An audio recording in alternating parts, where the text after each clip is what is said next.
Hello fellow tech geeks, I'm Young John, and today on Tech Talk, I want to start off with a change in YouTube policy. Now this can affect your AdSense revenue, so they say that if you include humiliating and demeaning speech to certain groups of people, then that can affect the amount of money you make. They're giving the advertisers more power over where their advertising appears. So if they don't like the way you talk about people, then they can cut off their ads to your channel. So be careful what you say, especially harassment and violence and things of that nature. So don't go there and you'll be fine. Let's talk about computing. Now, last time I talked about AMD and their Ryzen chips, but Intel, smelling a threat in the air, has come back and said, we have Core i9s, which has 18 cores, which is crazy. They start off at $1,999 for a 7980XE, which stands for Extreme Edition.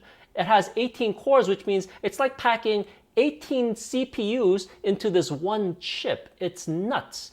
And we're nearing now supercomputing ability, which most desktops have no need for. But if you do have something like this, you can probably play games in 4K while streaming it in high definition. But basically, they're just saying to AMD, listen, you have 16 cores max, we have 18, so don't go there. If 18 cores is too much for you, they also have 10 cores, 12 cores, 14 cores, 16 cores, not that we'll need it, but they have it. All i9s have a base clock speed of 3.3 gigahertz, and they can be overclocked to 4.3 gigahertz and 4.5 gigahertz, which is extremely fast. Now that kind of speed comes at a price. You can't use it in a laptop, or you can use it in a desktop, but then you're gonna need like liquid cooling. For us normal people, it's probably not a feasible thing. But what this means is that Intel genuinely sees AMD as a threat. So they're starting this price war where AMD hasn't even come out with their chips yet, but Intel's already jumping on them. So keep an eye out for that. The prices are probably on their way down. On that note, Intel's saying that their next generation chips, which is called Coffee Lake, is 30% faster than their current generation, which is called Kaby Lake. Now, Kaby Lake is on 14 nanometer architecture. Coffee Lake is also on 14 nanometer, so the size of the chip won't be that much different. The processing power will be 30% faster, and I don't know how that's going to happen, but that's what they're claiming. We'll have to wait and see. If we jump over to Apple, their 15-inch MacBook Pro is out, but it's more or less the same. The price is the same, the weight is the same, the screen is the same, and the only difference is a bump in a processor and in the graphics chip.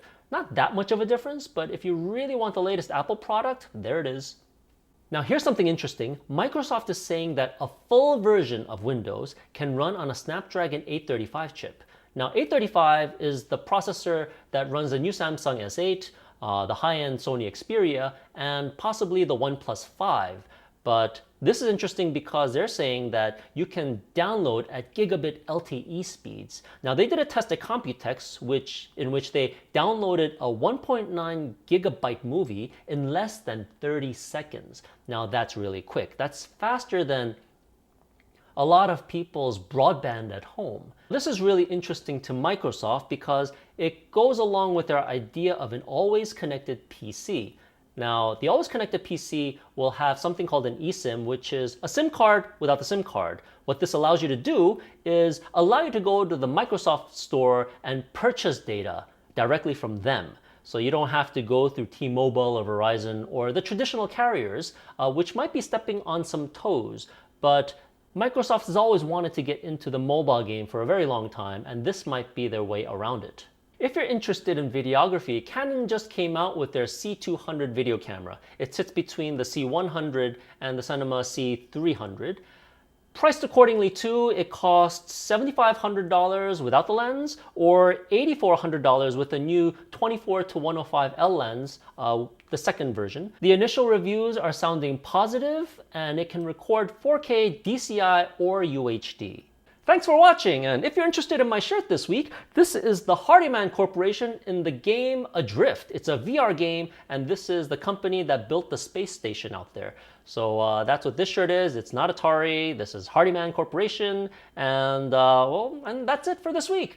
Thanks for watching, and like the video and subscribe to First Look if you haven't already, and I'll see you again next time.